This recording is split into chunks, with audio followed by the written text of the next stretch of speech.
Shalom everyone and welcome to this week's video. Today I'm going to show you how to wind bobbin and thread a domestic machine. The one I'm working with is a very old single model that was gifted to me by my aunt. As you can see, the reverse knob is missing there, but for today's demonstration it will do. I've had this machine for a few years, quite a number of years now, and it served me well, so let's get into it. So the first thing we want to do when we get ready to wind our bobbin is to disengage the needle. We do not want the needle to be running when we are winding the bobbin. And so what we're going to do is we are going to use these two wheels on the side of the machine. As you can see, when I pull them towards me, they move the needle up and down, and that's how the machine sews. In most modern models, you'd have to hold the outer one and then disengage the inner one. But I think because my machine is a bit old, it uses the technique of just pressing the inner wheel, and that disengages the needle. So you see that when I turn it towards me now, that it does not move the needle at all. So that's the first step before we wind our bobbin. And then let me just get a bobbin that we are going to use. My machine uses these clear ones.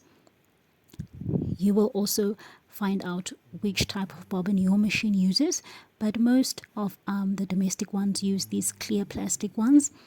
And we are going to now just, before I place the bobbin, I just want to put a bit of press stick on my spool holder so that I don't have my thread flying once we start pressing down on the pedal. So we're just going to insert the spool and then insert the bobbin onto that holder there, just like that. And we are now ready to thread. So there is a thread guide at the back of the machine, so you can see it from this angle.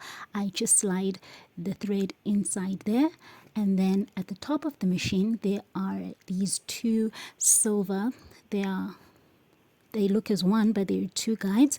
So we're going to use the top guide and sandwich the thread just under that top guide. It's a bit tricky because I'm using one hand at the moment and forming with the other. Usually you'd use two hands, and then just guide the thread all the way to the bobbin. We're going to wind it around clockwise about once or twice just to secure it there at the beginning before we snip it off. And then we are just going to pull it so that it sits just against that silver holder there as well. And now we will be ready to just press our pedal and let it run and wind the bobbin for us. So you'll notice that with domestic machines you have to watch the bobbin so that it doesn't tangle. I'm just going to snip it now. You must watch it so it doesn't tangle, and you must stop it manually yourself because it does not stop automatically. And then you can of course wind as much bobbin as you need. Wind a little for a small project, or fill up the bobbin if you're going to be sewing for a long time. And then our bobbin is ready to be inserted now into the bobbin holder. But before we do that, let's just engage the needle once more. I'll do so by pressing there. Now in modern machines, the bobbin holder usually sits right there at the bottom after you open the free arm. But I think because my machine is a bit of an old model, it's a top loading bobbin, so I insert the bobbin at the top. Just make sure that your thread is pulling clockwise, and then I'm just going to slide it in there and leave a thread tail hanging outside. We're going to use that a bit later. So back now to threading the machine. We're done with the bobbin. We're going to thread the machine for sewing. Remember that guide at the back. I'm just going to hook it underneath there. And then remember we sandwiched it when we were doing the bobbin, but now we are just going to slide it through the front. We're not going to sandwich it in between, slide it through the front, and then we're going to use the guides, those arrows showing us to first go down, then up, and wind it around the tension guide this time. So let's make sure it's snug into that tension wheel, and then we are going to pull the wheel towards us in order to move the needle, and that is going to also pull that loop right at the top so that it's sitting at the top position, and we can slide our thread just into that hole there. Once we're done with the top loop, we are going to bring our thread down and wind it around that little spirally thing. So we're just going to make 2 circular motions, and that's going to insert it into that spiral.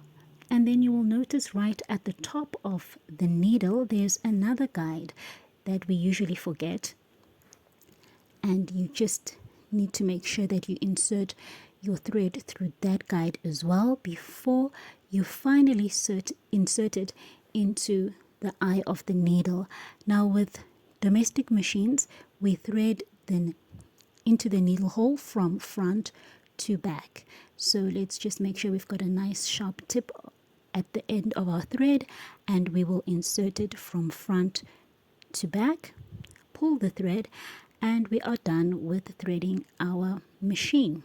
But before we finish up, we need to pull that tail from the bobbin thread that we left hanging out, and we want to pull it so that both the threads come out of the needle hole. So I'm just going to pull again the wheel towards me, and that will bring the needle down.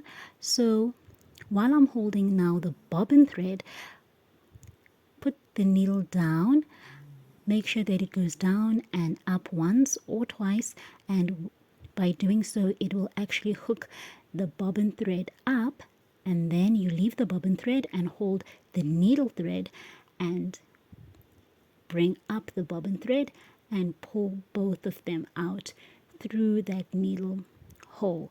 And that's how you want your threads to be before you start sewing any project. You want both your threads to, well, the needle thread will hang from the needle, but you want your bobbin thread to come out from the needle hole. We can now just snip both of them to the same length and then push them towards the back. I just realized now that I've inserted my free arm incorrectly all this time while I was shooting, but yeah, you'll just forgive me for that. So we want our needles to just be pushed towards the back before we start. As you can see, I don't have a presser foot inserted right now because I wanted you to just have a clear view of the needle space.